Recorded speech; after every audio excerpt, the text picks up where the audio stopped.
আসসালামু আলাইকুম। সবাইকে স্বাগত জানাচ্ছি আমার দেশ আজকের বিশ্বে। সঙ্গে আছি আমি মাহবুবুর রহমান। শুরুতেই সংবাদ শিরোনাম। মার্কিন MQ-9 ড্রোন ভূপাতিত করল ইরান। এবার চন্দ্রযান পাঠাবে পাকিস্তান, প্রস্তুতি তুঙ্গে। আল মাখা বন্দরে হুতিদের 6 ব্যালিস্টিক ক্ষেপণাস্ত্র হামলা। দিল্লিতে প্রথমবার প্রকাশ্যে ভিক্টোরি ডে আয়োজন তালেবানের। ইন্দোনেশিয়ায় 7.7 মাত্রার ভূমিকম্পে নিহত বেড়ে 38। শুনছিলেন সংবাদ শিরোনাম, এবার জানিয়ে দিচ্ছি পুরো খবর। ইরানের হরমুজগান প্রদেশের আকাশ সীমায় একটি মার্কিন MQ-9 রিপার ড্রোন ভূপাতিত করেছে দেশটির Islamic revolutionary guard corps IRGC।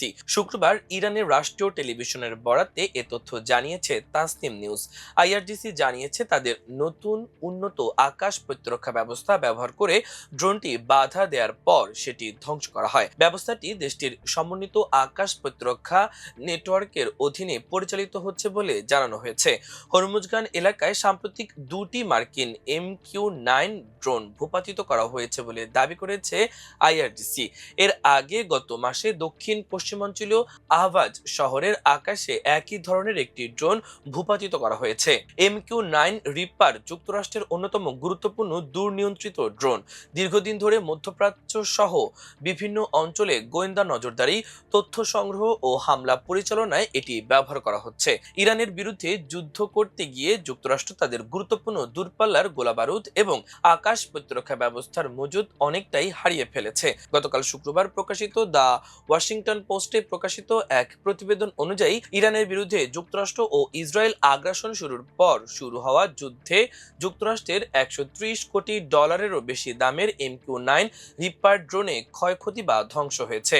এই পরিমাণ যুদ্ধপূর্ব অবস্থায় যুক্তরাষ্ট্রের মজুদ থাকা মোট ড্রোন বহরের প্রায় 25%। গত মে মাসে প্রকাশিত ব্লুমবার্গের একটি প্রতিবেদনে ড্রোন ধ্বংসের পরিমাণ যুদ্ধপূর্ব মজুদের 20% বলা হয়েছিল। ওয়াশিংটন পোস্টের এই প্রতিবেদনে ধ্বংস হওয়া MQ-9 রিপার ড্রোনের সংখ্যা তার চেয়ে কিছুটা বেশি দেখানো হয়েছে। MQ-9 রিপার ড্রোনের মূল্য তার সেন্সর, রাডার এবং যুদ্ধাস্ত্রের কাঠামোর উপর ভিত্তি করে $3 কোটি থেকে $5 কোটি মধ্যে হয়ে থাকে। মার্কিন বিমান বাহিনীর তথ্য অনুযায়ী এই চালকবিহীন আকাশযানটি নজরদারি, পর্যবেক্ষণ এবং লক্ষ্যভিত্তিক নিখুঁত হামলার জন্য উচ্চতার প্ল্যাটফর্ম হিসেবে কাজ করে। এটি হেলফায়ার ক্ষেপণাস্ত্র ও বোমা বহন করতে সক্ষম। ড্রোনটি তুলনামূলকভাবে কম উচ্চতায় এবং ধীর গতিতে ওড়ে, যা MQ-9 রিপার ড্রোনটিকে ইরানের ইসলামী বিপ্লবী গার্ড বাহিনী, IRGC এবং ইয়েমেন ও ইরাকে তাদের আঞ্চলিক সহযোগীদের সহজ লক্ষ্যবস্তুতে পরিণত করতে সক্ষম। চীনের সহায়তায় 2029 সালে প্রথম চন্দ্রযান জিন্না-1 চাঁদে পাঠাবে পাকিস্তান। চীনের চ্যাংই মিশনের অংশ হিসেবে রোভারটি চাঁদের দক্ষিণ মেরু অঞ্চলে অবতরণ করবে। সেখান থেকে নানান বৈজ্ঞানিক গবেষণা চালাবে এটি। ইসলামাবাদে আয়োজিত এক অনুষ্ঠানে পাকিস্তানের space and upper atmosphere research commission এমনটাই জানিয়েছে।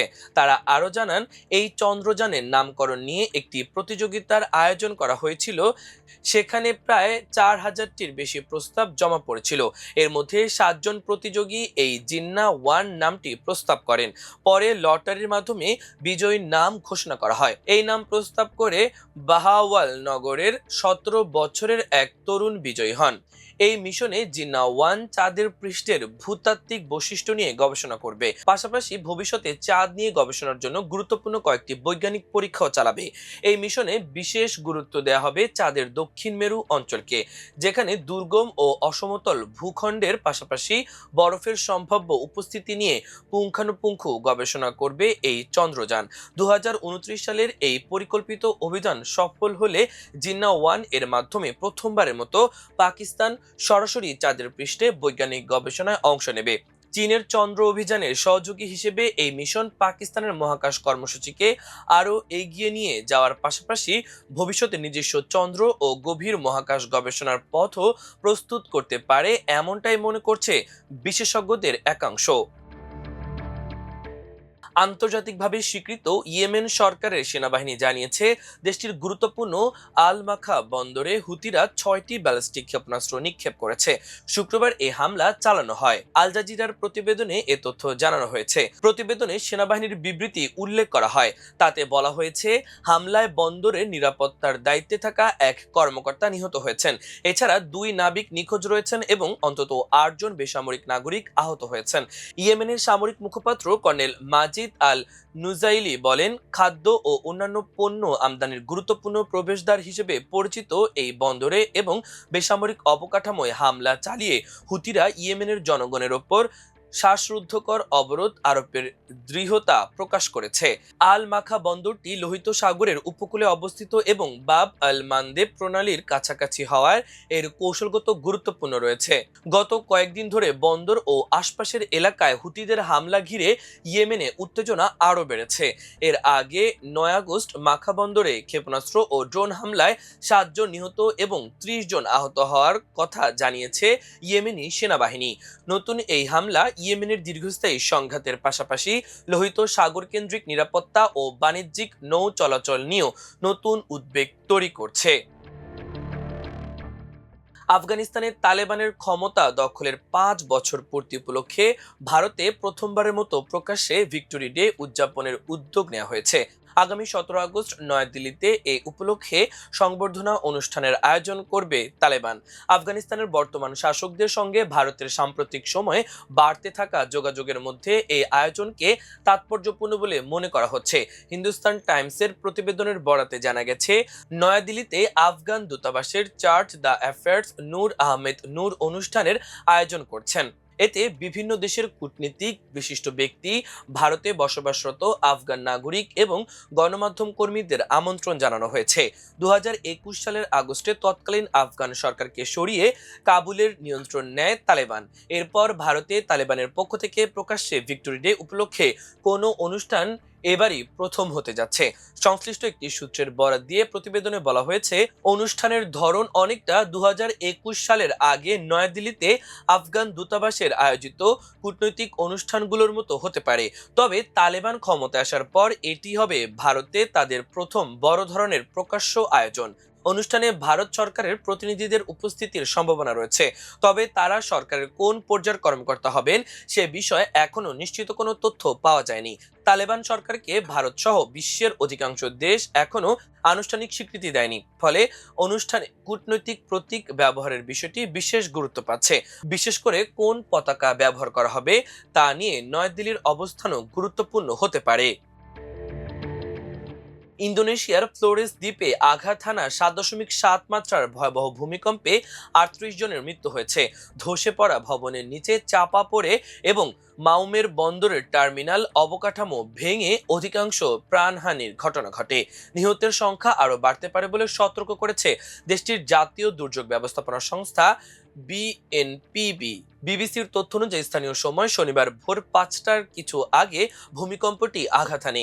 এর উৎপত্তিস্থল ছিল ভূপৃষ্ঠ থেকে 15 কিলোমিটার গভীরে। ইস্ট নুসা টেঙ্গারা প্রদেশের গভর্নর ইমানুয়েল মেলকিয়াদেস লাকালেনা জানান, শনিবার ভোর রাতে অধিকাংশ মানুষ ঘুমন্ত অবস্থায় থাকার সময় ঘরবাড়ি ধসে পড়ায় প্রাণহানির পরিমাণ বৃদ্ধি পায়।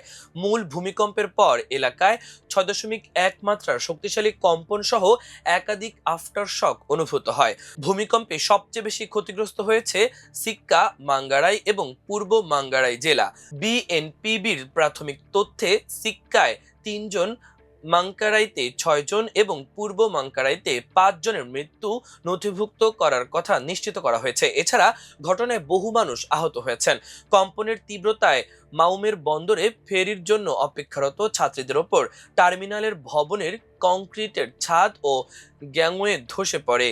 এতে বেশ কয়েকজন যাত্রী সাগরে ছিটকে পড়েন। প্রাথমিক মূল্যায়ন অনুযায়ী দুর্যোগে অন্তত 54টি আবাসিক বাড়ি, 5টি স্বাস্থ্যসেবা কেন্দ্র, 3টি উপাসনালয়, 6টি সরকারি কার্যালয়, একটি শিক্ষা প্রতিষ্ঠান এবং একটি গুদাম মারাত্মকভাবে ক্ষতিগ্রস্ত বা ধ্বংস হয়েছে।